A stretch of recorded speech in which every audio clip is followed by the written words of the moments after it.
Ladies and gentlemen, welcome back to the Intelligent Moron with Alex Silva. Now, I gotta be up front with you guys.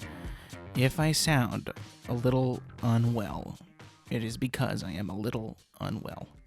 And no, it's not what you think. It's not what you think. In these times, 2021, it's not what you think. But I've tested positive for HIV. No, I'm kidding. I'm kidding. I decided to go out to the yard yesterday and do some yard work.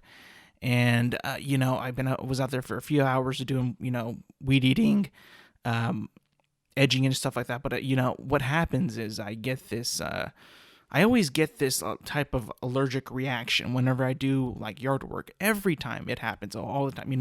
You're working outside. You got the dust. If you're pollen, just all that stuff that's out there. And when I get exposed to that, what happens is I get this horrible attack of allergies. And it happens like as I'm doing the work, like literally, like when I was doing the work yesterday, I was getting so much pressure built up in my forehead, my nose. It was just running like crazy. And it lasted me up until like now I'm pretty much cleared up.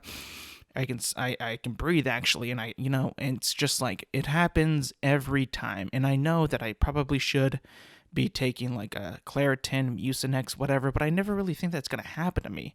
I just go out there and do the work, and I'm like, all of a sudden, like half an hour, and boom, it happens. It strikes, and I'm just blowing my nose the entire time, and I'm just like miserable. And even like last night, I couldn't even sleep because I was still congested. I kept blowing my nose. It was just stuffed up, runny, everything bottled into one. It was just terrible. And what happens is that the next day I'm fine. Like I'm kind of like still a little nasally or whatever and a little sniffly, but for the most part I'm good. I'm fine. So if you have if you had any concerns about he sounds sick, he sounds unwell. I'm a bit unwell, but I'm not. It's just allergies. It's just something that we all have to deal with sometimes. We all have to, some people are allergic to bees. Thank God I'm not. That would suck. I mean, imagine like you see a bee and you're like, oh yeah, that thing can kill me. That's horrible. Like you got to go living your life like, oh yeah. So I'm like next to flowers. This is like a minefield for me. If I get stung by a bee, thank God we have epinephrine shots, and we know how to treat allergies like that. So because back then I'm sure like whoever was stung by a bee, like back in like 800 AD and then just died. Like whoa, what happened? How did he die? We need a witch doctor. What happened? Well, he just puffed up and suffocated. Like, could you imagine that? Like nowadays, like people are like, oh, I got stung by a bee. Poops. Good. Now, it would be bad if you didn't have your shot with you, but that's why you carry it all the time. You built up this habit to do it, and like you're never really in any danger, which is a good thing. But if you look back at the past and you're like, how did people who were allergic to bees or allergic to nuts or whatever, or allergic to anything, like, how do they view if somebody died from like an allergy? Like, did they just like get all paranoid or like, oh, it's a plague? Or were they like, oh, yeah, he just died. He puffed up and died.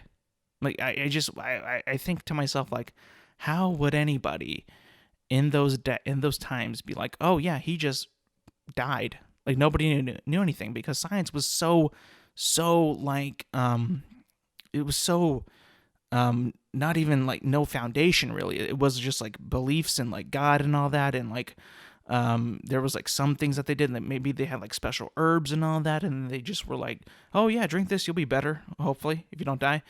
And then it's just like, well, it's all winging it. Let's just wing it. We're gonna wing everything and do that. Like it's just like, it would be like sometimes I think like I could live back in those days, knowing like and watching shows and all that and how like they probably would react to this, and like, oh, if I knew all the information that I knew right now, could I be teleported back in time to like 800 AD and live my life and do things and maybe like encourage studies or encourage building or do whatever? Like, you ever think about that? Like, what if you take yourself as you are right now in this time, with all the knowledge that you have, with all the learning that you've done, with all the studying, whatever that you've done, yourself right now, take you, go back in time and try to make an impact on the world?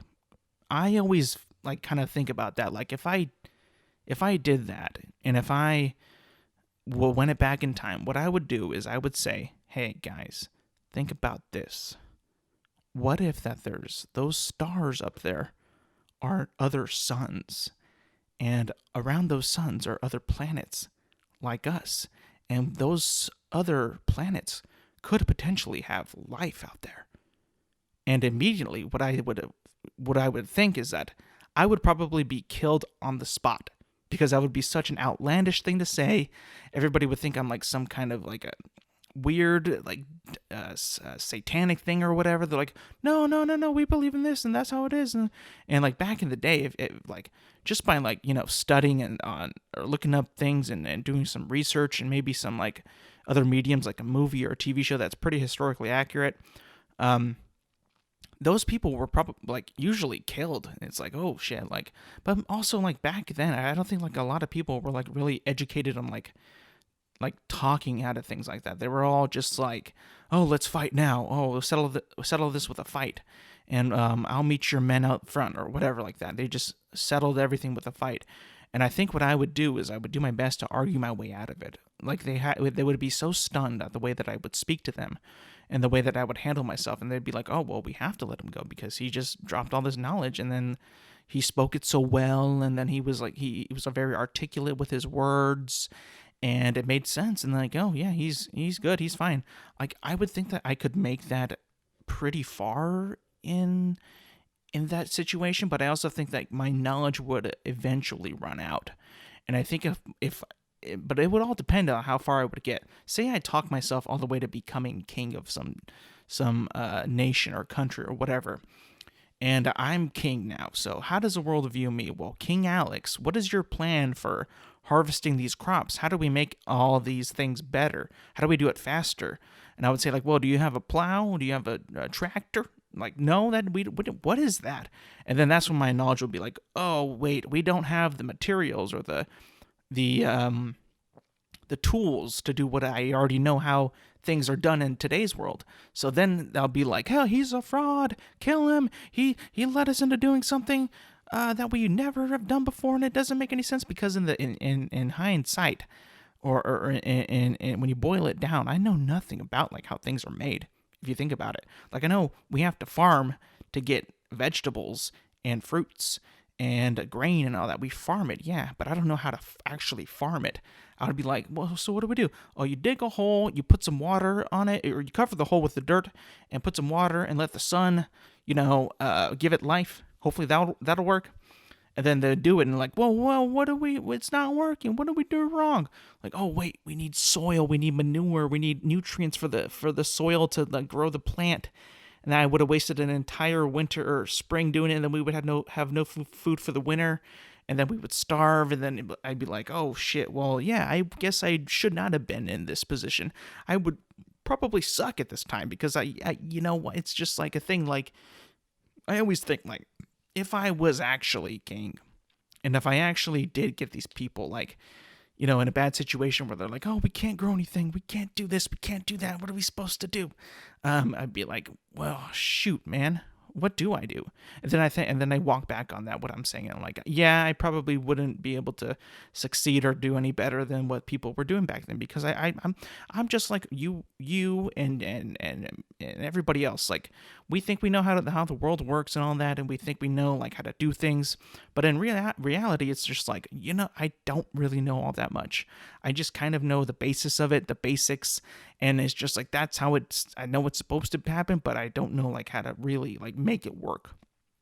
It's kind of a thing that I just like spout on about. I'm thinking like, well, okay, so what if I went back even further, like to the dawn of man, like, or the Ice Age or whatever, like the cave people. What if I went back in time and did that? And then I'm like, oh, wait a minute, I think I've met my people now. Because think about it, let's talk about way back dawn of time, right? Dawn of man or whatever, cavemen, Neanderthals. We got like, what was one of the biggest things that when they were like doing, like, what can I invent something? What can I show them maybe sooner than what they've already, and then when time progresses, how it would have been. Oh, I know. I'll show them how the wheel works.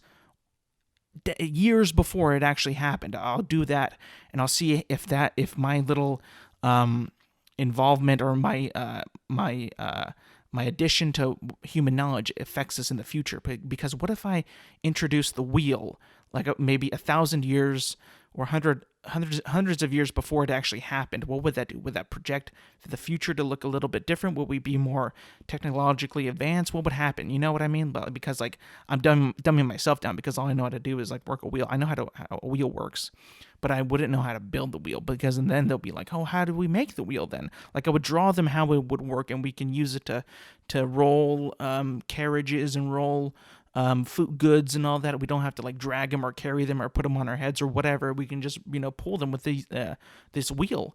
But then at the end of the day, I'd be like, oh, I don't really know how to make it. Sorry. And then just like kind of apologize. And then I would eventually be killed.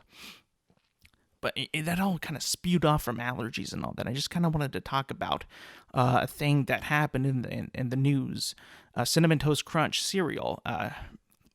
To me, not my favorite cereal. I mean, it used to be, but it's a little too sugary, too cinnamony, and I know I sound like I sound very, very old. I know I do. I know. But I was never a big guy of sugary cereals growing up because I was never given them as a kid, really. Like, I would have to beg my parents, like, can we get this chocolatey cereal? Oh, how about this one? This one has Cookie Crisp. My family would be like, or my parents would be like, that's just milk and cookies, Alex. I'm not going to make you even fatter than you are. Like, they didn't say that, but like I knew that they were benefiting. They were doing me a favor when they were giving me multigrain Cheerios, which I do like. I like multigrain Cheerios quite a bit. It's my favorite cereal. But yeah, Cinnamon Toast Crunch in the news. Apparently that there was these shrimp tails found in a bag, which was in a box of Cinnamon Toast Crunch, and I saw that, and I looked up. I questioned, like, wait a minute, how the hell does that even happen? Like, how would that happen? Like, is Forrest Gump and Lieutenant Dan showing up like, hey, we brought some shrimp here? Like, I like, how would anybody manage to get shrimp tails, which have clearly been, the shrimp is out of there. There's no shrimp. It's just the tails. Like, you bite off the shrimp and eat it, and then the shrimp tails are in the bag of cereal. Like, when I saw that, I was like, this cannot be real. Like, I'm thinking to myself, like, but like, also, who would go to this drastic, like, these drastic stakes to make it look real?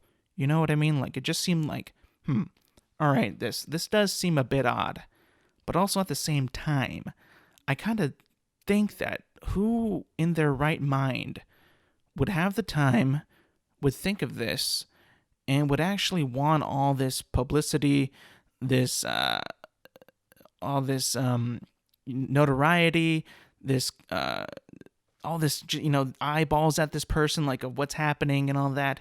Who would want that? And then it wasn't just shrimp tails, but it was also looked like these black like spots, or like these black things that were on like some of the pieces of Cinnamon Toast Crunch. Like, it looked like they were baked into them. And it looked like, from what I saw, it looked a lot like rat droppings. Now, I wouldn't have known that, but recently, maybe about a month ago, I was cleaning out my garage, and one of the boxes had what looked like to be were rat droppings. I was told that those were rat droppings, and then I was like, okay, so they're kind of like these little, like these like black little like maggots, or black like little kind of like a small short worm type of thing, like really short, but looked like that. And I'm like, oh wow, that looks identical to what I was seeing in my garage in some boxes.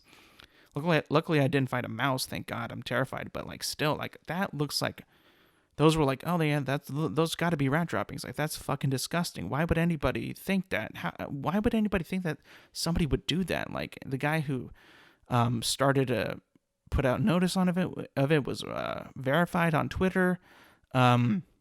He's a rapper, but I can't remember his name at the moment. But it was a rapper, and then I was just like thinking, like, he called out General Mills, and General Mills responded like saying like, oh, I'm paraphrasing, by the way. Is like, they said like, it's like like pure sugar that wasn't mixed in or cooked in right away, and it's just like this sugary, cinnamony thing that we use in the ingredients that wasn't cooked all the way. And I'm like, no, bro, that is a shrimp tail. Like, I can tell from it.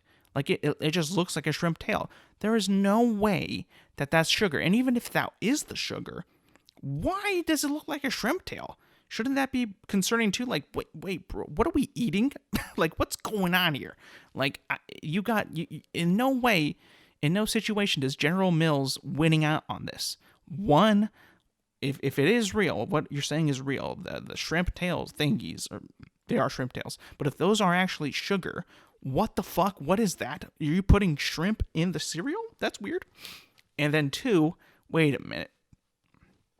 You're claiming that these shrimp tails aren't shrimp tail. Well, yeah, that's what I already said, but like, in no way they win. They're losing no matter what. So it's just like, I don't see how any way, shape, or form possibility where they get out of this alive. And then you follow up on his Twitter. He posts like DMs of what happened and all that. They're like, hey, what happened? We're sorry about this. We'll send you some boxes of Cinnamon Toast Crunch. Like he wants that now. Like, who would want that? You know what I'm saying? Like, and like, it was funny because he sent out like they told him in his DMs, and then he put it on his public Twitter to see. Like, people were like, oh, can you actually mail those shrimp tails so we can test them in our lab? And then he's like, yeah, I'll do it, but I'll only send you one, so that way I have proof that, and nobody can think that I'm insane. I was just like, this guy is going off, man. Like, he knows that General Mills thinks that he's full of shit, or they're trying to downplay it like he's full of shit, and they're trying to save their ass so bad. But he's like, nah, bro, like, I'm not going to give you my evidence away. This was in your bag of cereal. I cannot give this away, because if I do, I lose, no matter what. It's done. It's over. So I like this guy. I like what he's doing. I like how he's like saying like, hey, fuck you, General Mills, you fucked up. Or, whoever packaged it, like, I also heard it was like possibly Costco. Something happened at Costco where it was being like packaged and all that. So it's like, holy crap. So now we got General Mills, Costco potentially being these people who want to put shrimp tails in cereal. Like, also, this goes back to the allergy thing. People are allergic to shellfish. So, like, we got to be careful about this, man. Imagine if that bag of cereal went to a family and the mother poured them a big bowl, and this kid was eating fucking Cinnamon Toast Crunch, and he eats a shrimp tail, puffs up. Potentially, what if he did die? That would be a super, super horrible thing. They're lucky that didn't happen, but still, it's just like, if you think about it, it's like, wow, what could have happened? We're lucky that this guy actually caught it and is like taking it head on to General Mills, like, or Costco, and saying like, hey, fuck faces, I found this in my cereal. I'm not going to give you the evidence because you're going to call me a fucking whack job and nobody's going to fucking believe me. So it's like, kudos to you, man. Kudos to you. I like what you're doing. Don't fucking simp for General Mills, even though they're going to give you some free cereal. Fuck that. Do what you got to do. Do what the people want you to do. I'm not saying like you take them down or be like, hey, wage war with them. No, but I'm saying is like, you shouldn't give them the upper hand here, because they clearly, what they want to do is they want to take that evidence and then say, no, it never happened, or no, this is what it is, or they'll say like, oh, we tested it and it's actually sugar. It's like, no, nah, you're not going to give it to like a crustacean scientist. You're going to say like you did, and then it comes back as sugar, and you're just going to say that. You're going to put that as a headline and all that, and everybody's going to be like, oh yeah, it was just sugar. Nobody worry. Yeah, we didn't mess up. We're fine. It's like, nah, bro. Like, that was some hard evidence of shrimp, rat droppings, and I also saw like a bit of a string, and I was like, a string? What is in Cinnamon Toast Crunch? String now? What's happening here? But that was just like, it was such a bizarre thing, because you never would have expected anything like this to happen, and anything like that to go so far as for General Mills to come and say, oh yeah, that's just sugar. We're fine. Everything's fine. It's like, no, that's not fine. It's actually funny. It's funny, but it shouldn't be funny. You know what I mean? Like, it's just like, you wouldn't expect that to happen, but thank God it did, because you get a little bit of a laugh at it. Now, this poor guy, what I've heard, he's had a bowl of cereal, and I'm not sure what happens if you eat rat shit. I would assume something, you would feel very, very sick. I don't think he's came out saying that if he's feeling sick or he's got the flu or, whatever, bacterial, whatever. But I hope he doesn't get sick, because this guy's a fighter. He's a fighter and he knows what's up. knows what's up, and I appreciate that. I enjoy that, and I'm not saying to do that to every company because you're tired of a big company winning it all these things. But if they mess up like this, and then they make themselves look like fools, and gaslight a situation and make it even worse in a way. Well, first of all, that person who tweeted that or said that about that it's sugar made it even worse, because it's like, you're not fooling the public on this, man. You think you're so high and mighty on like these people, these basic people who buy our cereal, ha ha ha. We'll tell them anything that they want. They don't need to know how we make their food. We'll make it so confusing and so weird. We'll just put other holes and loopholes for them to think that it's actually sugar. Yeah, that's what we use. It's a chemical that we use. But then it's like, no, you're overcomplicating it even more, so it sounds even less. It sounds even less believable. You know what I mean? Like, it just seems unrealistic. Now it seems like way far-fetched. You know what I mean? Like, there's a point where you go to with these companies, and this isn't just like with companies, in general, but like, if you start to like, it's clearly obvious. We're people, right? Everybody does the same shit, whether you want to admit it or not. You've all been in a situation, or caught in a lie, or caught in a scandal, or caught in something very, very bad, right? You get caught in something, and then you make things up, and usually, for the most part, almost everybody can pick up when you're bullshitting. So when General Mills was caught bullshitting clearly like this, it's like, oh yeah, that's something I would say. That's a lie that I would say. Everybody would say that. So like, when they come out and saying that, it's like, oh yeah, these are people too. They're people. They would say this. They would make up a lie to do this because their ass is on the line. You know what? It makes so much sense. We keep thinking that these Twitter accounts, these blue checkmark corporations on social media, Twitter, whatever, that they're run by these like robots or AI to respond and programmed to respond to these complaints and all that, and say like, oh, thanks, all the appropriate punctuation and grammar, all perfect and all that. Oh yeah, no one ever thinks that. Oh yeah, that's a person. Yeah, it's a person. There's no way it's a fucking robot. You're out of your fucking mind if you think that's it. So, like, when you see them actually fuck up and fumble it and try to make something up, it's funny. You can detect it. It's so easy. It's basic human. You can catch people in a lie. And, like, when you see that from a big company like General Mills, it's like, we got you. We got you. Everybody caught you. Everybody knows. You can't hide this forever. And then they're like, oh, we'll hide it. We'll have lawyers, or we'll turn the press. And it's like, well, you probably will, but nobody's going to forget about this. Nobody's going to forget about that. And I'm sure General Mills has probably gotten some bad sales since this happened. I mean, I can just picture, like, there's like so many people out there that as soon as bad news strikes like this, like, and not even be like just cereal, but like maybe like a breakout in E. coli in like a vegetable or a meat or fruit or whatever. People are quick to react about that. They're quick to react on bad news, and they're just like, oh, don't eat, don't, obviously if it's like an E. coli or whatever, it's recalled. It's all brought back because that's a super bad thing, and that shouldn't be happening. You shouldn't be eating that or buying it. Even then, because they fucking recall it. So like, when that happens, even with cereal, and we know right now it's just one box, we think. But I would be hesitant to, buy or get a cereal box from General Mills or anything in that general area, wherever that was. I would just be like, no, don't do it. It's not worth it yet. When we get like the confirmation of it being a shrimp tail, which it clearly is a shrimp tail, then you'll be like, okay, so they did fuck up. And they tried very hard to cover it up, but they couldn't do it. It's kind of funny. Yeah, but what do you think is going to happen, though? You think that there's going to be like a new cereal out there called like Cinnamon Toast Shrimps? Cinnamon Shrimp Toast?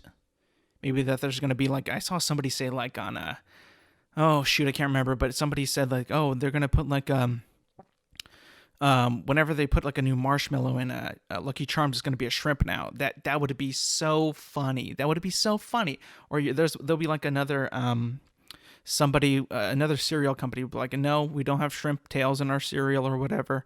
That's going to be funny when the clapbacks happen and when the jokes happen, because or like the memes start coming out, because there's already a bunch of memes and all that. But like when the jokes start coming out, when like the companies on Twitter or social media try to like one up each other now, it's like, well, at least we didn't have shrimp tails in our cereal. It's like, that's so funny, because again, that's exactly what people do. We try to one up each other. It makes you think like, yeah, these can't be robots or AI or whatever. It's just like, these people. It's funny. And sometimes you get like you'd see like a Twitter account for like a big company, and then they put like emojis and all that shit, and it's like, oh yeah, it's a person. Or you wouldn't expect them to do that because there's like such a high, powerful company, like again like a General Mills or whatever. But it's just like when you see that, it's like it's almost like a little bit like you check yourself a bit, because it's like, should you be tweeting like this? Do you want people to see like this, or are you fine with that? Do you feel like it's gonna hinder business or whatever? I guess not, but like it's kind of funny to see that, because you always think that when you tweet something, or when your friends tweet something, you always have this way of tweeting it, and you have this way of saying your point or your piece or whatever on Twitter the way that you do. Like I always, when I tweet, and I don't tweet that often, but when I do, I always capitalize, and I always period everything, period, period, period. Now I probably don't put commas in correctly, but then, I mean, again, it is Twitter. What do you want me to do? But I always do capitalize, first letter all the time, and then a period. Absolutely a period. If I have to put the word okay, okay, period. I'm not the person who spells out okay. I don't put okay, period. No, I don't do that. I'm not crazy. I'm not saying that you are if you do that, but like I just feel like I'm just gonna put okay, period. It's shorter. Like remember like when we had like those back in the day when cell phones were like actually phones, and they had like a keypad and all that, and you had 1 2 3 4 5 6 7 8 9, and all the letters were like 3 to a piece or 3 to a button, and you had to like double, triple tap 1 or 2 to get a C, and then you had to do so many different like combinations of button pressing just to maybe make out a sentence. And then I remember like when they introduced T9, where it was like an AI thing where it would like guess what you were typing, and most of the time it got it right, and I was kind of surprised. And then that's when you would like shorten letters or shorten words or misspell words, but you knew how it sounded like it. Like you would say school spelled SCHOOL, but in text terms back in the day, like I'm talking about like maybe 2006, would it be school SKOOL? Like you would skip the SCH and make it sound and look cooler when you say that. Or TB, what is it? IDK. I don't know. IDK. I still use that sometimes. Or LOL back in the day. Or I see you. I see you. Nowadays, when I text or when I tweet or whatever, I spell everything out because I have a full keyboard. I don't really need to be like, it's not a big waste of a time if I spell out the entire word, because I have every letter right there. I can do whatever I want. There's no hesitation. There's no like multiple button tapping or whatever. It's just like so seamless. I just know how to spell it. And then if you have an iPhone, you have word suggestions that they pop up when you're spelling out a word. So it's super easy, man. I mean, like just like, the spelling of OKAY out, I guess, is kind of like what I said, like you spell everything out. But even though like I was always saying and spelling okay, O and then K, like I never said it like OKAY. I know like my brother does it, but like I never understood. I never understood why they did it. It just seems so foreign, like not foreign, but like it just seems so weird, and like just like doing it just because you can do it. I don't know, man. It was weird. And then like you just like get over it, but it's just like, why do you do that? I have no idea. Or is kind of like the same way like some people don't spell words out correctly today. Like they'll still shorten it or abbreviate it. It's just like, why? You have a full keyboard. I never thought like you had to do that. Like I remember like when like the first fully keyboarded phones, like besides BlackBerry, were coming out. Samsung had one where you can like slide it up and like there's a full keyboard, but it was like a very tiny keypad. And I don't have like very tiny thumbs either, so it's just like it's a bit of a hassle to do that, and I get it, but like I was always a big fan of the phones that were sideways and you like flip them up and then you got the full keyboard that way. It felt a little bit more like an actual keyboard, like on a computer. It felt like more like I had more room to type or more room to compose a message or whatever. I didn't feel so cramped about it. And nowadays, like you text on an iPhone, and it's not even like it's not even that wide unless you turn it like to the wide mode. But like if you didn't, then it'd be like a narrow version of a keyboard. So it's not that big of a deal. But like I just remember being like one of those, always wanting one of those keyboarded phones, because they just felt like they felt better. They felt like they were, obviously that they cost more, but they just felt like you back in the day, if you phones were like a big show of your status in like junior high and high school. Like if you had like a big phone or a nice phone, like that like signed like signaled kids like, oh, this guy's got money or this guy has rich parents or whatever. I remember like when the first iPhone came out, the dude who had it in one of my science classes, I was like, dude, that's so cool. That's sick. That's a tight phone, bro. Like I never seen a phone like that. Like, and it has like, and I remember like touching like the keyboard and touching the screen and typing out something when he let me do it. And it was just so crazy because like the screen, like the touch screen was so responsive because back then my father had a Palm Pilot, which was like a little like a planner type thing that had like a stylus. So that was like one of the first touchscreen things that I've seen. And then besides like a Nintendo DS, which I think was a little bit after the iPhone, I can't remember when that came out, but like that was also done by a stylus, and you could also use your finger, but it wasn't as precise. But I remember just typing with that iPhone, the very first one, like the big giant one that was like silver and black on the back. I remember typing on it. It was just so, it felt like it was like new technology that I've never seen before in a screen. It was so responsive.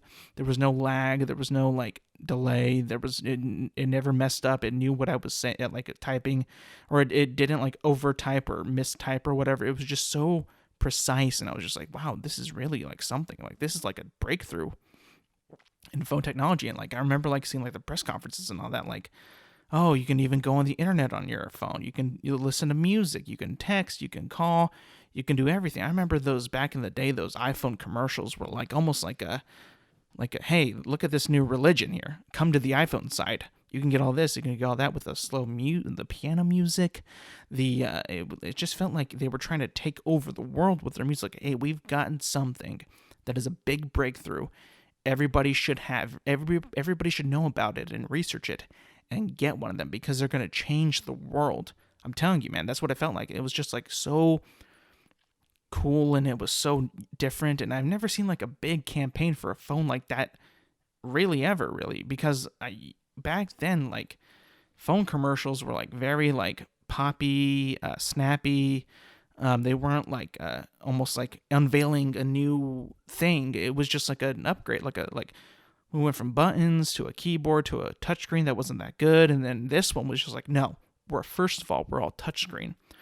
And one button, that was another big thing. One, or I guess two, and then the volume up and down for your iPhone or your iPod. But like one button for home. That was it, just one button. That blew my mind back then. I was just like, wait a minute, you only have one button? How do you hang up the phone? Oh, you just push it on the screen. Like, oh, wow, it's so crazy. So, yeah, I mean, just like the evolution of phone technology, of what it was back, maybe 15 years ago, maybe a little bit more, but like has jumped so much now. Like on my phone now, the phone, like today in your pocket, like I have an iPhone XS and it's pretty good. Like the battery's actually still pretty good. I got this back in maybe when it came out. I can't remember when it came out, but maybe like 2017, 2018. But it still runs really well, and it's a really good phone, and it hasn't like wear down all that much really. I remember I had an iPhone 6 Plus before it, and that phone actually was running pretty down pretty quick, and before I got my new one. The battery kind of sucked. It was laggy. The home button was starting to fuck up. I remember that was another big problem with the iPhones, like later in, before they got this like new touch button thing, was the button would sometimes lose its clickability. And once that happened, I remember like, oh man, my phone, what if my phone like fails and like I can't like click at home or whatever, the home button doesn't work. And then they put this thing like in like you would have like this little QuickTime button like thing on your touchscreen that you would like drag from side to side to put it there in case your button would fuck up. That way the phone can still go to home and do screenshots and whatever and do that. But I was just like, damn, man, that was such a big problem back in the day. Now that there's like no button, it's great because the home button is pretty solid, or the sleep button actually. The home button was the one that was just horrible, bad. All right, let's get into sports. How about that? A little bit of sports. This week was March Madness, and I have to say, oh boy, I know that last week I was saying like it's not very good at basketball. I get the pomp and circumstance. I get all that. I get the big alma maters. I get it all, but I'm not really. It's not the best. And let me tell you this. I will say the one thing. I was right about the quality of the basketball. It still isn't that good. It's gotten a bit better in some games, and other games it's just out the door. Really bad. But I forgot one thing about March Madness that I love so much. I love about all sports, and I love every competition really in sports. I love, love, love, love, love, and I can't believe that I forgot about it and then I remembered. Oh, wait a minute. In 2020, we did not have a March Madness. That's why I forgot about it. The drama of March Madness, man, is intoxicating. It is so much fun, and I knew when I recorded last week, so I was saying, I'm probably not going to watch it. I almost ended up watching almost every single game. Not for the basketball quality, though. The drama, because drama went down, guys.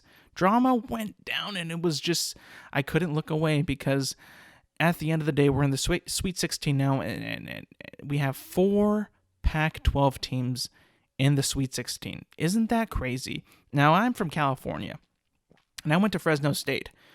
Shout out to the Bulldogs, woof woof. But I would have dreamed, I would love to have gone to a USC, a UCLA, an Oregon. I went to Eugene, not to tour the school, I'm not smart, but I just went there for a road trip, and I saw some of the campus. I'm like, oh, I could go here. This would be cool. But I know, my uncles that went to USC, one of them went to UCLA.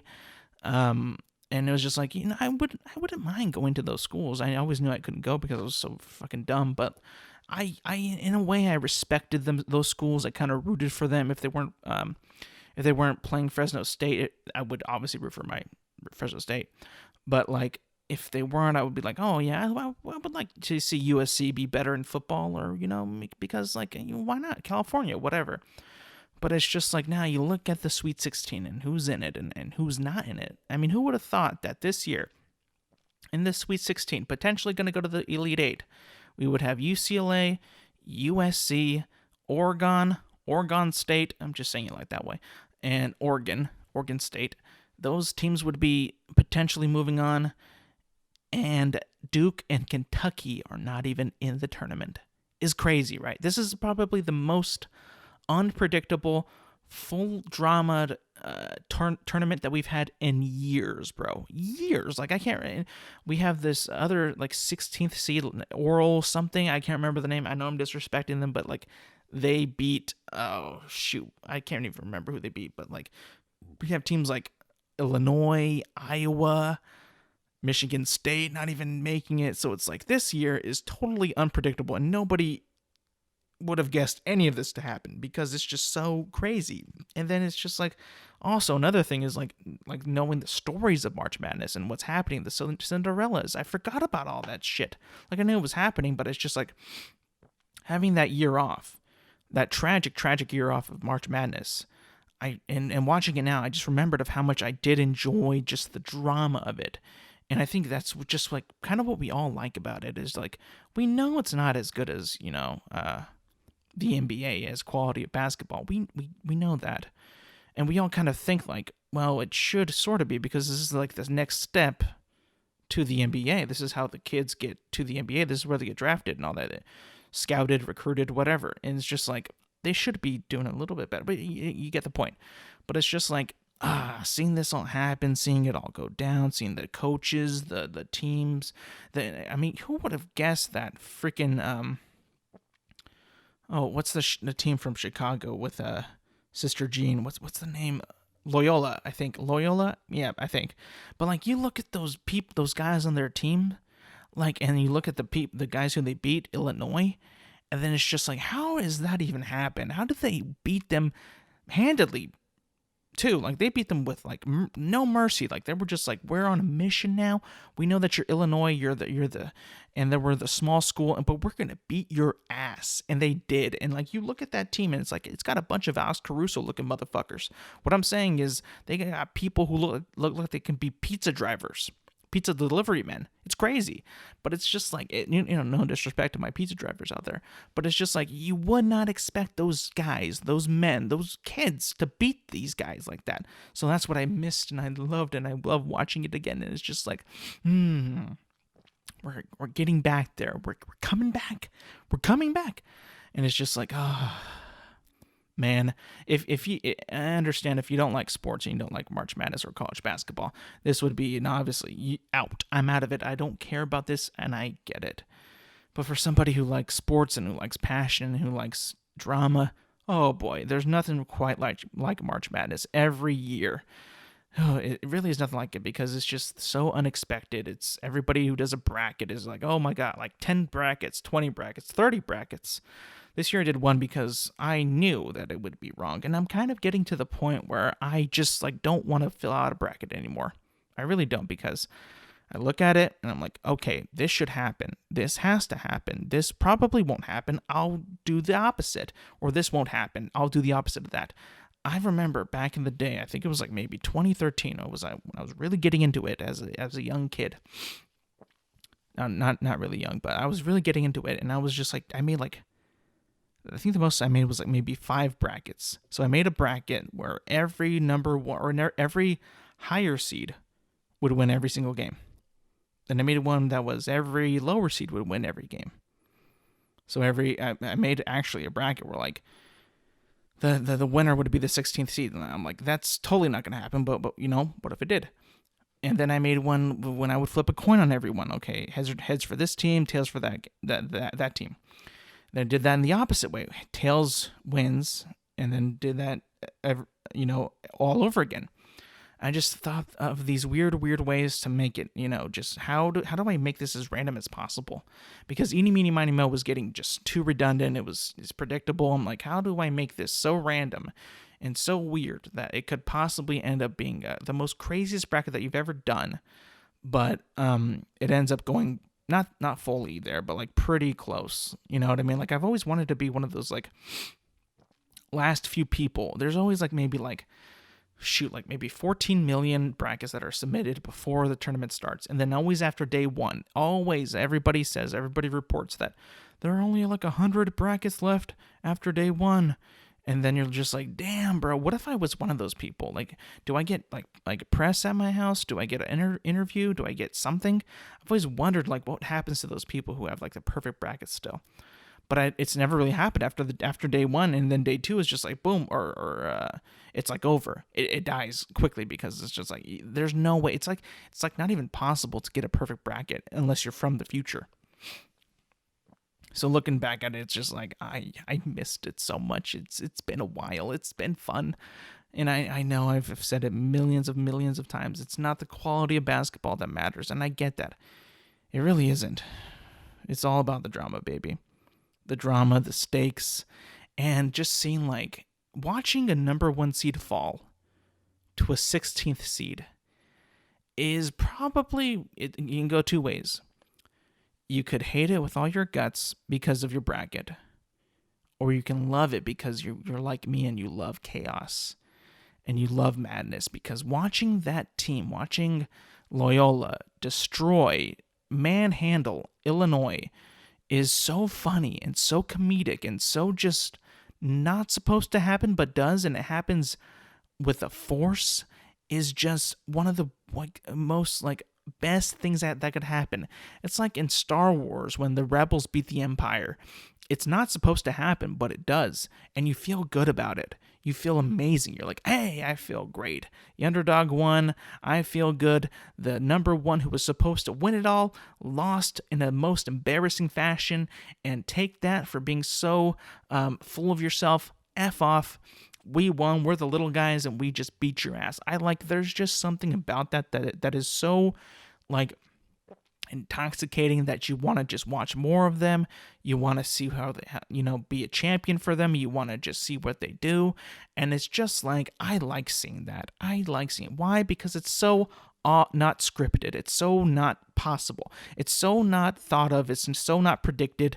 That's why I like that so much. And that's why I think I have a little bit of a problem with the NFL and the NBA a bit. What I mean is that I remember when the Warriors had when they were loaded, they had Steph Curry, Klay Thompson, Draymond Green, Kevin Durant, Andre Iguodala, David Lee, Kevon Looney, they had Steve Kerr coaching, Mike Brown assistant coach. They had everybody. They were loaded. And I just remember like seeing, like hearing Stephen A. Smith and Max Kellerman debating like who's gonna be champion. And everybody was like, oh, stop it. We all know that the Golden State Warriors are gonna freaking be there at the end. They're probably gonna win. And wouldn't you know, that's exactly what happened. And that's when I kind of got a little bit sour on the NBA and sometimes the NFL too, with the New England back in the day. It's like it was just almost so predictable, and it was almost so like, oh, I know what's gonna happen. I know, like, this has to happen. It's just like it was either the Warriors, LeBron, because LeBron always goes to those super teams and makes them like, oh yeah, everybody come here and play with me and get me another ring, and then after that we'll talk later. Maybe you'll come back, maybe you won't.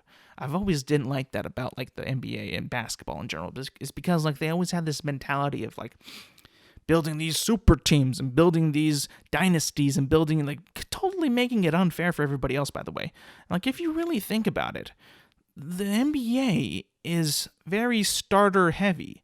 But when you go to the benches of NBA teams, I mean, it's just like the talent just drips. It drops a lot. Because, like, there isn't a lot of things, like, a lot of, like, bench players working their way up to become starters all that much. You don't really see it that much. It's always like pretty much you stay with that job, you stay at what you do. And at times it's like, well, how does that, like, I don't see, like, do they just settle for like being a bench player? I doubt that, but like, it's just like, is there just like this big like hole that once you become a bench player, you're just kind of a bench player. You don't want to be a starter, and you just like, no, I'm never gonna be better than Kevin Durant or LeBron James or better than Steph Curry. Like, is that really what? It just feels like I get a little bit of a vibe about that. Like when that happens, it just seems like once they've made it to the bench, it's like over. We're done. We got our spot, and that's all we need.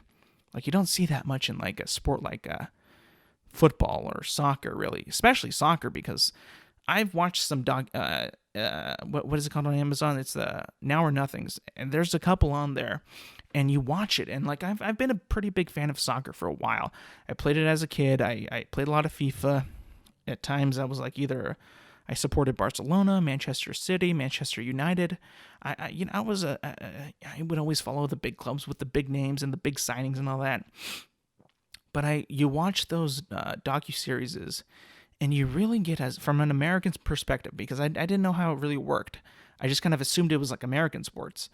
But when you watch it and you learn how like the cultures and the players are with it, it's like battling every single day just to maintain your starting position.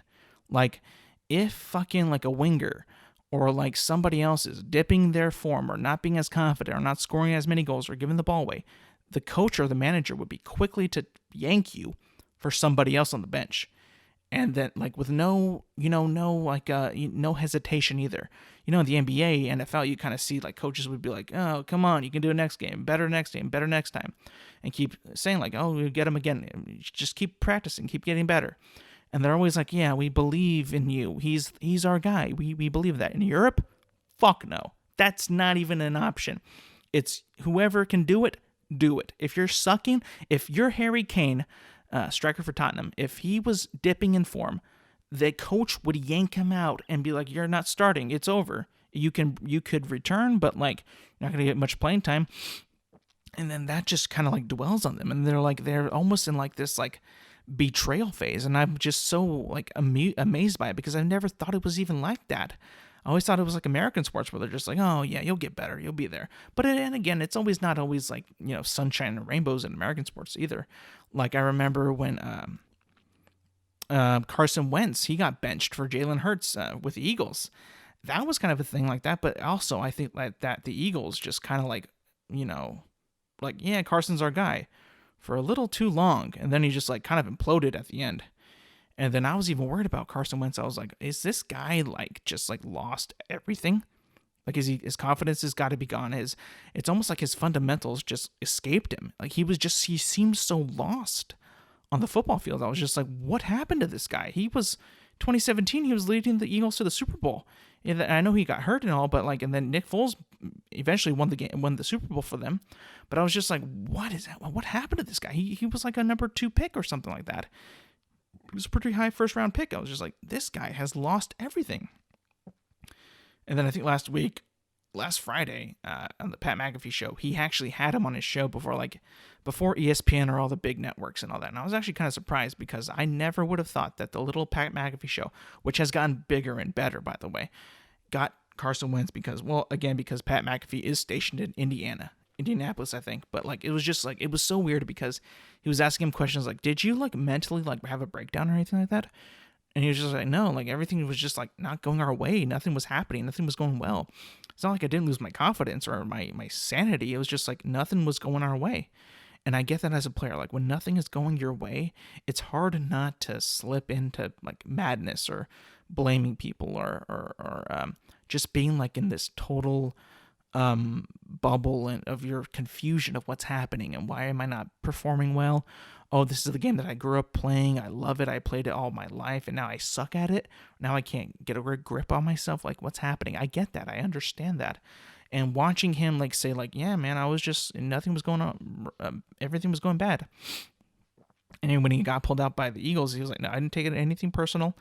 The coach made the decision that he had to make. I was fine with it. I wasn't playing good, and I was just like, wow, because that when I saw it happen and when I was watching the games, I was like, bro, Carson Wentz looks horrible. He looks like he's just lost everything. And just seeing that out of the interview was just oh, thank God, because I thought that he was just on the verge of losing his mind. And comparing those to European soccer, it's completely different. And watching that happen is just it is. When I first saw it, I was like, damn, that's relentless. That's it's there's no friendships here. There's no kumbaya. There's nothing. It's just can you perform or can't you? Are you good or are you not? If you are good, do the job. If you can't, we're going to replace you. I was just that's kind of a shock, man. That's crazy. All right, a bit. That's last week when I had my show. It was Thursday. It is Thursday again, March 25th. And I totally kind of forgot that the next day would be the premiere of the Marvel Studios, The Falcon and the Winter Soldier. I already told you my thoughts about WandaVision and that how I was excited about this, or sort of excited, because again, the show does go back to the roots of Marvel being very much an action-driven entertainment show, movie, whatever. It's very action, it's very character-driven, comedy, and all that. And I'm thinking when I'm watching it, this is going to be a non-spoiler, so don't worry, I'm not going to spoil anything. But I watched it, and I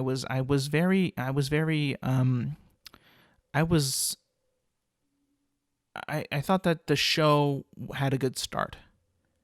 I think that it started off with very well, very strong. And then it got a little bit more into the nitty gritty of both Sam and Bucky.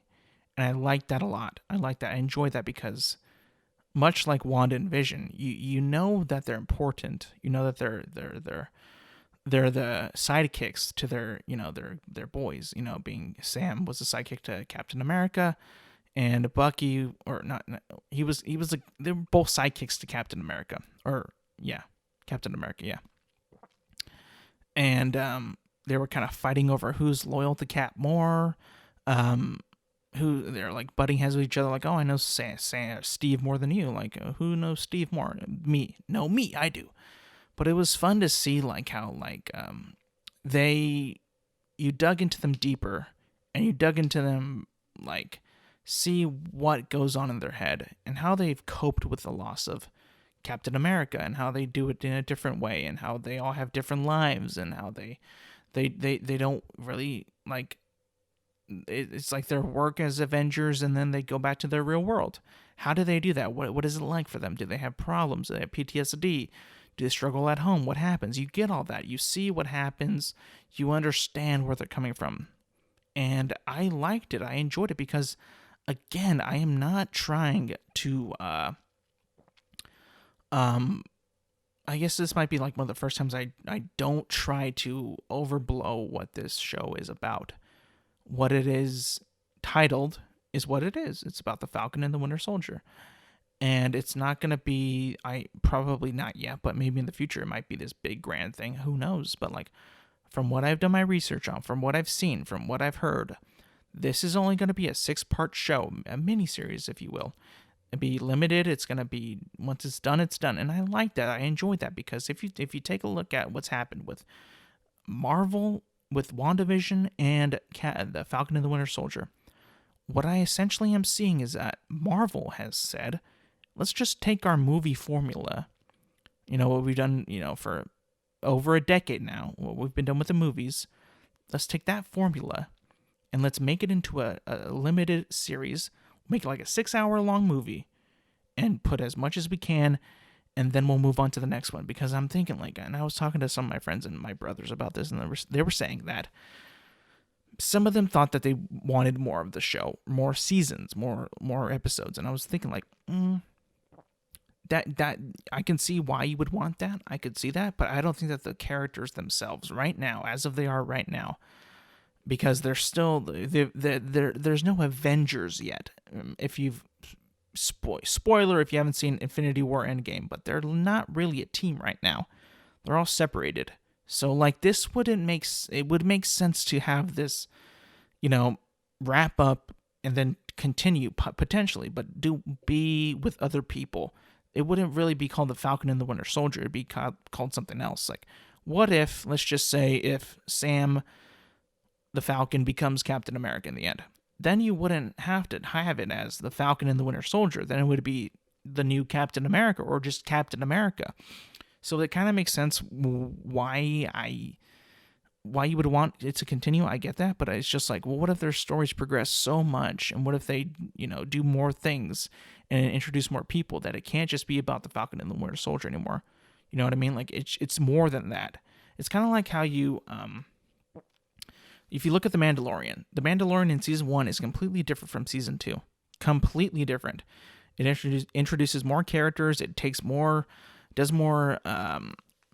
different types of episodes. It does different angles, different stuff. New characters leave, others come in, and it feels like it's a completely different show, really. It doesn't really fit season 1 to season 2 really bridges a gap. It doesn't cross a bridge. It doesn't really this story arc goes into this one. There's a couple, but not a lot in every episode. They don't all attach that much from season to season.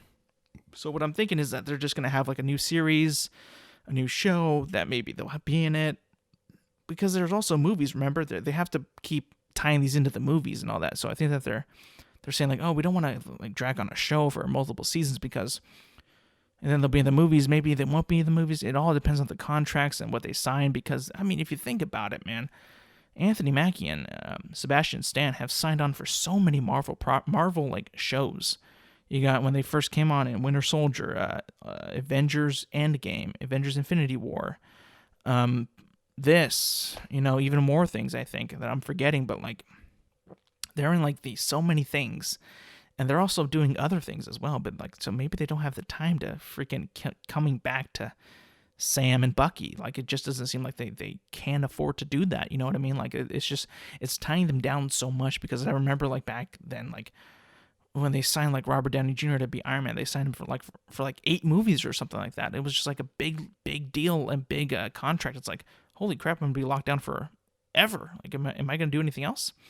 So it's just maybe that's it. Maybe it's just I just don't see them doing it in a 6-part series. To me, is perfect, because it leaves you the opportunity to create a new show from it. Maybe take a break from them. Maybe just not have them in everything, because the MCU, man, it's just getting bigger and bigger and bigger, because they're going to add the Fantastic Four, the X-Men, potentially Deadpool. So it's just you got to be careful, man. You can't just have them, having a new season every year of Bucky and Sam. It's just, or Wanda and Vision. It's going to get a little bit repetitive. And I get it. I am not the person that's saying that give me new seasons. If I see that it's done, or I see that it's not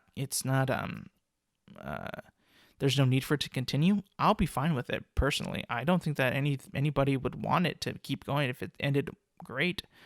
This is exactly what I said about WandaVision. WandaVision ended so well on its own feet, on the show that it is, the show that it's all about.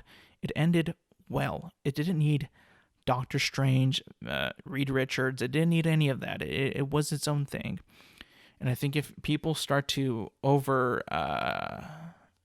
what's going to happen, or think, oh, it should go in this way, or this person should be in it, or it would make so much sense if this person was in it, or this character, or this happened. It's just like, well, now you're getting into a bit of a greedier approach to it. Like, oh, this needs to happen, or I won't be happy if this doesn't happen, or something like that. You've got to be careful as a consumer to remember that this isn't our show. We're not writing it. Somebody else is writing it. We're just watching somebody else's art. You know what I mean? So it's just like, you got to remember all that, because I know as a fan and as a comic book reader or whatever you were in the past, and you have a certain connection to these characters and all that, and you have a certain, like, you feel like you're above the person who's just like a watcher of the movies or whatever. You're above that. Yeah, I get that. I understand that. You have a certain connection to it. But at the same time, you got to think, like, we're all spending money here. We got money to make, but we also need to save up money to spend on other things. If we don't think that this is going to needed and we can make something else, we got to do the other thing. You know what I mean? So it's just like, we can't just keep doing this one thing. That's why I believe that after season 3 of The Mandalorian, it might be over for The Mandalorian. Like, I think that he'll possibly pop up in the other shows, maybe a movie, but I think that The Mandalorian, the show, will end after season 3. Only because, spoiler, Baby Yoda, Grogu, went with Luke Skywalker. So it's like, Baby Grogu was like the heart and soul of that show, basically. So after him leaving with Luke Skywalker, at the end of season 2, it's just like, well, where's the emotional pull from? Where's the heart at? Where's the soul of the show? It almost seems like now they gotta create something else or do whatever, or just like make a new heart and soul of the show, because like that was like one of the big things that everybody loved about The Mandalorian was Baby Yoda. Baby Yoda was everywhere. He became a pop culture icon like within a week.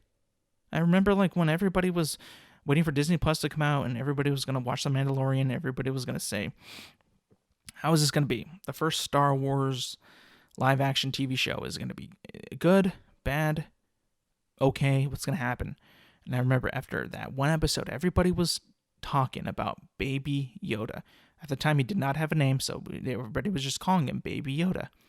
And the studio, Lucasfilm and Disney, went to the extent to say, we cannot ship any toys of this.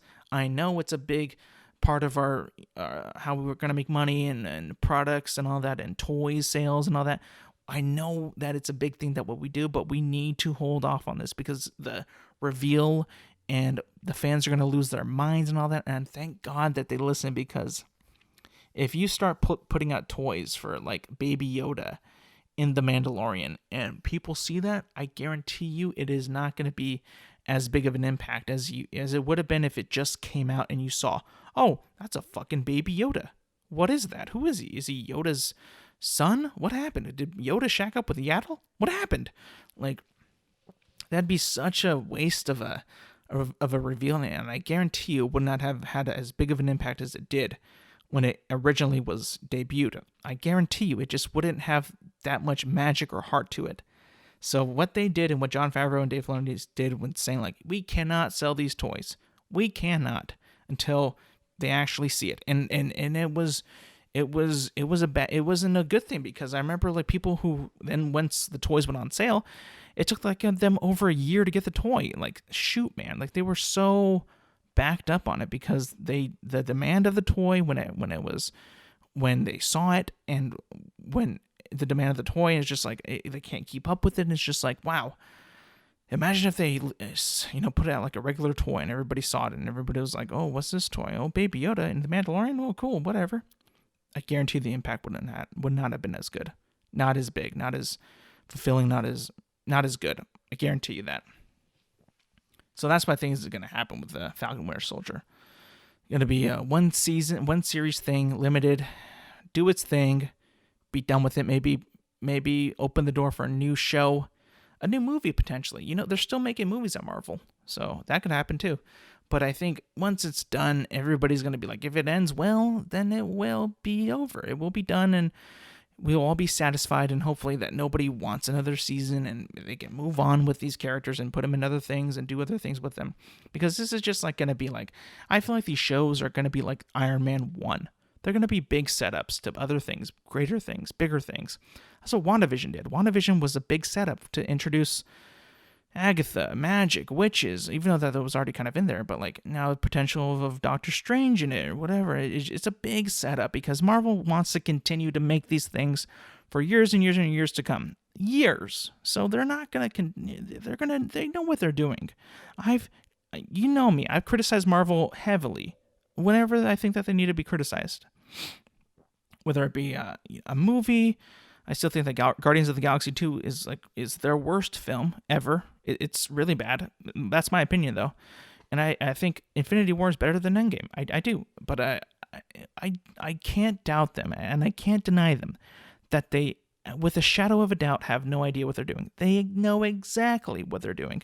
They've been doing this for over a decade with Kevin Feige, and he literally has not skipped a beat. He has been on point with everything that he's done, except for Guardians 2, but that's just my opinion. But like, he has just been having knockout home run after home run after home run. He's been doing it so well, and every time you think that they could potentially not be as good or fail, he just proves you wrong every time. So I can no longer prove wrong, or I can no longer say that he doesn't know what he's doing. He knows exactly what he's doing.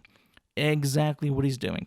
And I got to tip my hat to him because he's been doing it for over a decade, and it's just continuing to make money, continuing to make people love these characters, make people freaking... he got people to love Iron Man back in 2008. I didn't know that back in the day that Iron Man was like a B-tier character.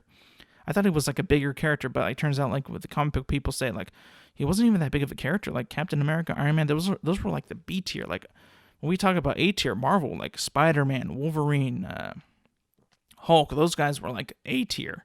I know that Hulk came shortly after, but like Wolverine and Fantastic Four were all pretty big characters and all that. But Spider-Man was their number one, but they didn't have him at the time. So it's just like, how do you make a universe with Iron Man? Well, you cast Robert Downey Jr. is what you do.